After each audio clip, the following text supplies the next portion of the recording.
Bienvenue, benvenuti, and welcome to Expatriotical, the podcast for expats, travelers, and other adventurous souls. I'm Chandra, and after living as an expat with my husband and 4 children in 2 different countries for almost 6 years, I've learned the arts of pivoting during pitfalls, traveling tastefully for less, and soaking in amazing new cultures without losing your own.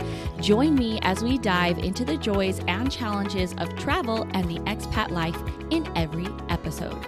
Well, hello everyone. Fancy meeting you here. So glad that you decided to tune in to Expatriotical today. Today, I'm going to do a spin-off from last week's episode, which I had actually mentioned that I was eventually going to do, but I just felt like I still had the inertia from last week coursing through me. So to continue in the same vein, this week I'm going to tell you about what saved my expat life when I was living in Italy. And honestly, I think this episode will be even more useful to you than last week's episode, as there are several things that translate to living in any other country. Okay. So let's just go ahead and jump in. The first thing is IKEA. IKEA has been a special place in my heart for a while, you guys. When we were so new in Italy, it was somewhere that I could go and feel like I was home, since there are thousands of IKEA stores all over the world. My first exposure to IKEA was when we first moved to Seattle and needed to furnish our bedroom with a dresser and nightstands, and that was all that we could afford because we were newlyweds. So we went to IKEA to get them, and I'm happy to say that we still have them, and they have held up in multiple moves, some of which were obviously to different countries.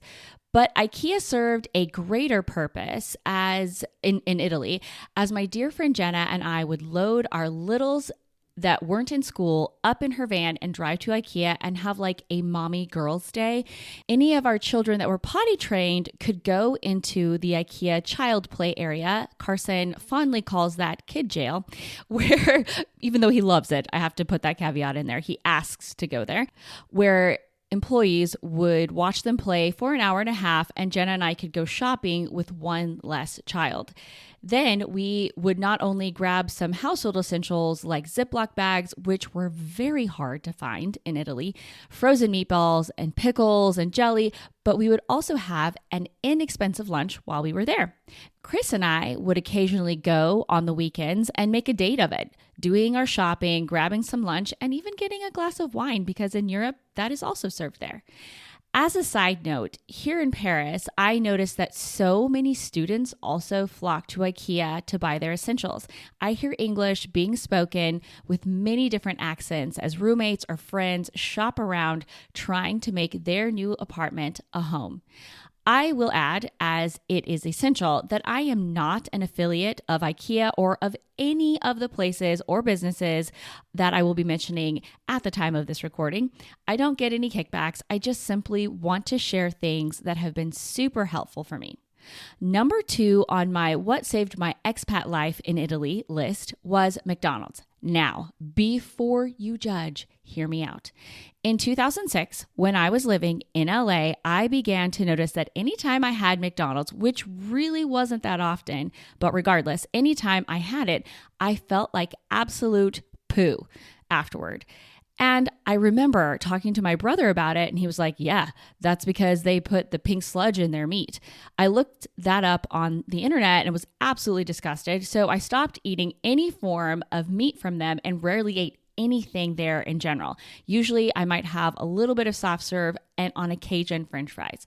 In fact, the only time I ate a McDonald's burger between 2006 and 2018 when we moved to Italy was on a road trip from Dallas to Arizona in 2017 to see my dad and stepmom. We were in the middle of nowhere. It was lunchtime. The kids were hungry, and the only restaurant on my phone for the next hour or so of driving was McDonald's. So I gave in and ate there. Fast forward to August 2018, living in a hotel room in Milan with 3 small children and no kitchen. I was constantly desperate to find a food establishment that was open at 6 in the evening, because Italians don't really start eating until 7, and 8 is probably the more appropriate time for dinner, so that I could feed my kids and then bathe them and get them to bed.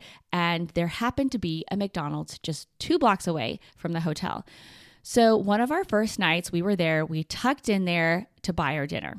Right away, I noticed it was different. There were beautiful cheesecakes and torts and other desserts in a separate section called McCafe, but it really did look like a real cafe, where a barista was making espressos and the occasional cappuccino for a tourist, because Italians don't drink milk in their coffee after 11 in the morning due to a belief that it is best suited for digestion in the morning. And it was 6 o'clock at night.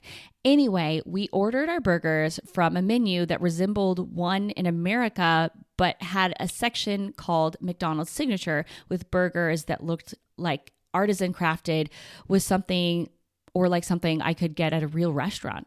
And when we tasted it, it honestly tasted different. Better, fresher, and I didn't feel like absolute poo after eating it. We soon found out that Italy had very high standards and regulations for their food, and McDonald's was simply not allowed to put all that other junk in.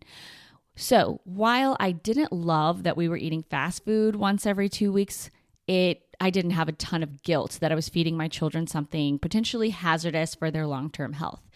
And while I still don't love eating there, when we are forced to find a quick bite, even here in France, if McDonald's is all we can find, I'm not going to balk, and my boys are usually elated. Moving on, number 3 on the list is knowing cheeses. I'm not sure if I have ever mentioned it here on Expatriotical, but I love cheese. As a child, after learning something in science school when I was 9 or so and not fully understanding it, I exclaimed to my dad one morning when he said he wasn't going to put cheese in the scrambled eggs, "But Dad, you'll die without cheese." A bit dramatic, I know, but it goes to show that I've always had a love for cheese, especially the cheddar variety, and I cook with it often. The problem that I faced when I moved to Italy was, while there were more cheeses than I ever even knew existed in literally every grocery store, cheddar was extremely hard to find. I mentioned in episode 12, Take It at Your Own Pace, an interview with my friend Michelle Packer. The local market we both went to, called VG, and at this market, you could not get cheddar at all. I also mentioned a market called Esselunga in episode 10, Hospitalizations, Chandra edition. And there, I could get slices of cheddar. But block cheddar, the kind you might use to make enchiladas, for example, was only found at a store called Yper. And it was only available on occasion, and it cost a fortune. For about 6 ounces, you would pay for probably €5. This left me in a real bind, as Mexican food is Chris's favorite. I also love it, and it has always been something that my kids eat really well. Thankfully, a couple of friends introduced me to using Asiago and eventually Cantal cheeses as a substitute. Ironically, Cantal is a French cheese that some people even say is the French version of cheddar, which I actually haven't really noticed here in Paris, probably because I can easily find cheddar in Paris. But regardless, learning about those 2 cheeses was a true lifesaver. Number 4 is Amazon.it. By the way, I think that this is a good time to mention that this list is in no particular order, just like last week's episode. This is just simply the way things came to mind when I was making the list. Anyway, Amazon.it became my best friend in the beginning of the year of 2020. I had used it on occasion before, and especially liked that it was the only place in Italy where I could purchase something and then return it if I didn't like it, it didn't fit, etc. Because in Italy, unless things have changed since I moved from there not quite 2 years ago, returning items for a full refund is prohibited. You only have 15 days to return something for an even exchange or a store credit. So this made Amazon very ideal when buying things. But it was actually during the COVID lockdown of 2020 when I really felt a strong kinship, if you will, with Amazon. We celebrated 2 of my 4 children's birthdays in lockdown. And because of Amazon, I was able to order decorations and gifts and make things special even under terrible circumstances. I also ordered a printer and ink to do homeschool homework with my 2 older children. I ordered a lawnmower and rake for Chris to do yard work, and I ordered everyday essentials like hair products, diapers, and wipes and Starbucks coffee because I had discovered that I could get it there and I wasn't allowed to drive to Esselunga anymore because it was outside of my community and the government prohibited it. I remember driving back from the MRI that I did, the one which revealed that I had a stroke. Once again, listen to episode 10 to learn more about that. And as I was driving, I passed a semi-truck with the Amazon blue colored trailer and Prime with the curved arrow smile written across the side. And I started crying. I was so grateful in that moment for that company and that driver, one of many that was making my life as normal as it possibly could be at that time. Number 5 on the list is short and sweet. And that was when I learned how to make homemade peanut butter. Peanut butter in Italy really isn't a thing. Nut butters in general are not. In fact, the closest thing you can find to one is Nutella, which is tasty, but not a true substitute as it contains a lot more sugar and not as much protein. So finding a decent peanut butter was not only difficult, but also pricey. An 8-ounce jar, that's about 250 grams for my metric system listeners, cost about €5. My kids could go through one jar in 2 sittings easily. So one day I looked for a recipe on Pinterest and found one. It did require time and effort, but for €3 plus a bit of my time, I could make about 1 kilo or over 30 ounces of peanut butter. And that little tidbit saved my school lunch making life every week. Number 6 is a big one, guys. One that I think a lot of you who are listening now could really benefit from if you aren't already using it. And this is the website/business called iHerb or iHerb.com. According to their website, iHerb, I'm going to say herb because it makes you hear that H, but normally I would say iHerb. iHerb is a U.S. company serving customers worldwide that ships to over 180 different countries. iHerb was crucial for me, especially during the years of 2020 until the summer of 2021, as we had not been able to go back to the States to buy essentials that we were used to having, such as hard, chewable kids' vitamins, shampoo and conditioner for me, as I am of mixed nationality and my hair is neither fully black or African American nor fully white or Caucasian. I also would sometimes treat the kids and myself to Annie's organic mac and cheese or Bunny Grahams. Many times iHerb would be running a sale and they were always offering a deal on shipping. If I spent around 40 to 45 euro, they would ship for free. Having access to niche products that I couldn't go back to the States to get was so crucial, and I was so thankful to have been introduced to this website. In fact, the only reason I'm not still using them is because we moved to Paris and they have a Costco here, actually 2, which obviously carries a lot of American products and essentials. Moving on to number 7, which is the Shan Select, actually, from my very first episode, Who I Am and How I Started My Crazy Expat Life, and that is Ristorante Borgo di Vione. This amazing restaurant is the reason we started our Friday pizza night tradition during the COVID lockdown, because we could order pizza and they would deliver it hot and ready to devour right to our front door, which was great because we weren't allowed to leave to go out to get it. And I know for any US listeners, you're like, yeah, that's just what delivery is. But that's not a thing in Italy. You don't usually have a lot of delivery of pizza, so it was a big deal. During this time, the owner, Marco, still offered amazing menu selections with delivery for Easter and Mother's Day, which was so special and felt like a treat, not only because the food was amazing, but because we moms needed a break and not an extra weight of having to cook a huge feast added to our plates. Ristorante Borgo was also a wonderful place for an impromptu date night when we could find a babysitter because it was literally right around the corner from our house. So many memories of celebrations, hellos, and goodbyes happened there. And like I said in episode 1, we felt like we became part of the restaurant family there, which is a really wonderful feeling when you are thousands of miles away from your own family. The 8th thing that saved my expat life in Italy was a store called Decathlon. If you don't have this store in your home or current country, imagine your local sporting goods store, but with great items for a lot less expensive prices, at least compared to stores in America.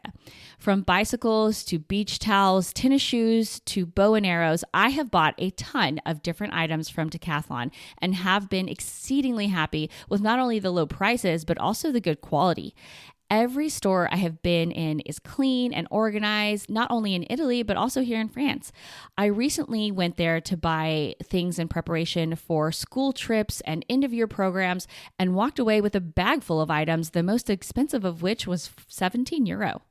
Even my mom, who is visiting from the US and was with me, commented on how inexpensive everything was. If you have seen one of these stores and haven't yet been to one, I highly recommend you check it out. Number 9 on my list is the Marco Polo app. This was introduced to me by my dear friend Jenna, whom I mentioned earlier in this episode, after she repatriated to America. I started using it to keep in touch with her and then quickly shared it with some other friends. And while I currently only use it regularly with my friend Tasha and on occasion with Jenna, at the height of my use in Italy, it really helps me to feel connected with those friends that were far away. It helped to close the distance. Now on to number 10. As I mentioned in last week's episode, Google Translate has been a mainstay in my life as an expat and definitely earned its place in this list as well. Italy was my introduction to this app, and I used it constantly to read menus or street signs, to tell a taxi driver where to go, or translate a request to a store sales rep.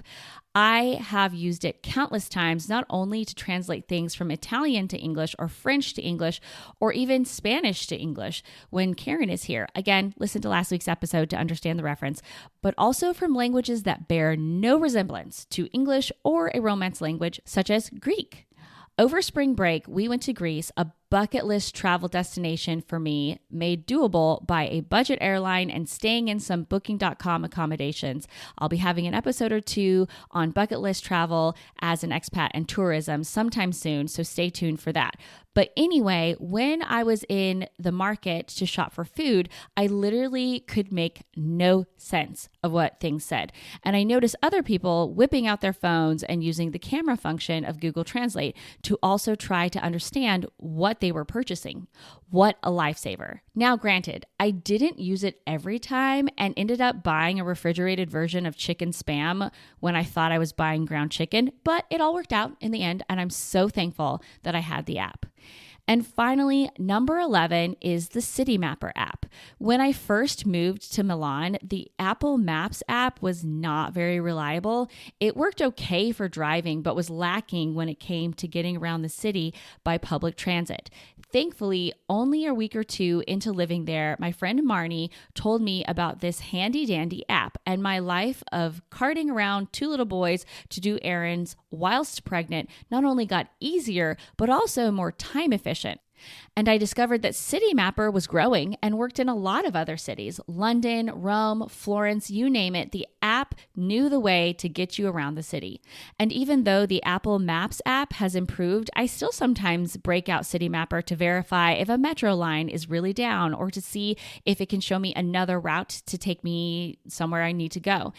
It's worth the download space on your screen to have it in your back pocket whenever you need it. Woo! Okay, all. We made it through the list, and I hope that there was at least one thing that you can take away with you today and apply it to your life to make it easier, even if only by a little bit. Now for today's Shan Select. Since this episode focused on all the things that saved my expat life in Italy, I thought it would be fitting for an Italian restaurant actually located in Paris to be this episode's Shan Select. The restaurant is called Gruppo Mimo.